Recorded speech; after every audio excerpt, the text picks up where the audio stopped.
Okay, so the second part to that last video on the Harbor Freight leak down tester showed you how to modify a little bit so it's not as big a piece of junk and it is usable in this regard.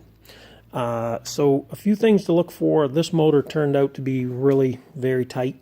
It only had lost about 2 pounds in 100. If it had lost pounds or percentages, however you want to phrase it, then you're going to be looking for air pressure. If you get down below 10%, then you start to worry something's going on. And below that, something major has happened. So when you're down low, you're going to open your throttle up, hold it open with a rubber band or something. Whichever cylinder, you're going to listen for where the air is going. It's going to be coming out a throttle valve. This here is a crankcase ventilation tube, goes into the intake. This here will leak some air normally, even on a good engine, because you get a tiny bit of blow-by through the gaps in your rings. This is normal to lose a little bit, but if you've got some real bad compression issues or even a hole in a piston, you're going to really blow some air out of there.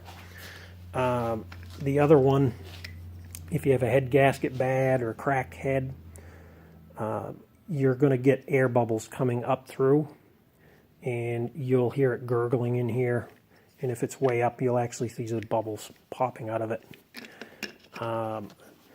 The exhaust side, if it's leaking out an exhaust valve, you're going to plug off both pipes, and you'll feel a pressure building up.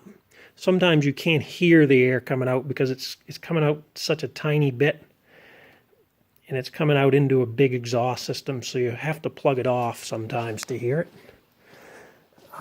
The other thing that can happen, which actually is what was going on with this motor originally, I changed the valve, the head gasket on. It was leaking compression between 2 cylinders.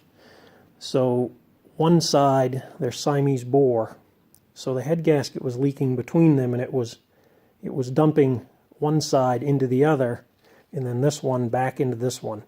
So they shared 2 low compressions, and when I did a test on it, you could hear air blowing into the other side.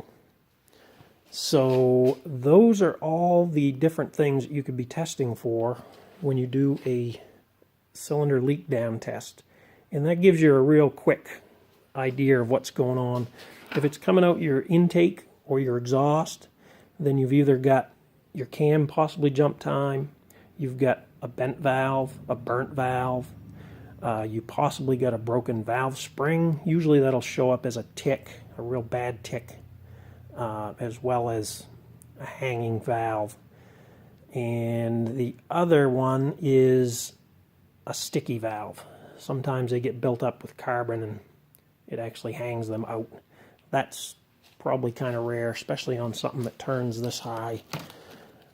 And modern engines don't have as many problems. So I possibly missed something, and I'm sorry if this is some poor quality video. I'm new at this. Maybe in 10 years I'll be better. But thank you for your time. Hope I've helped.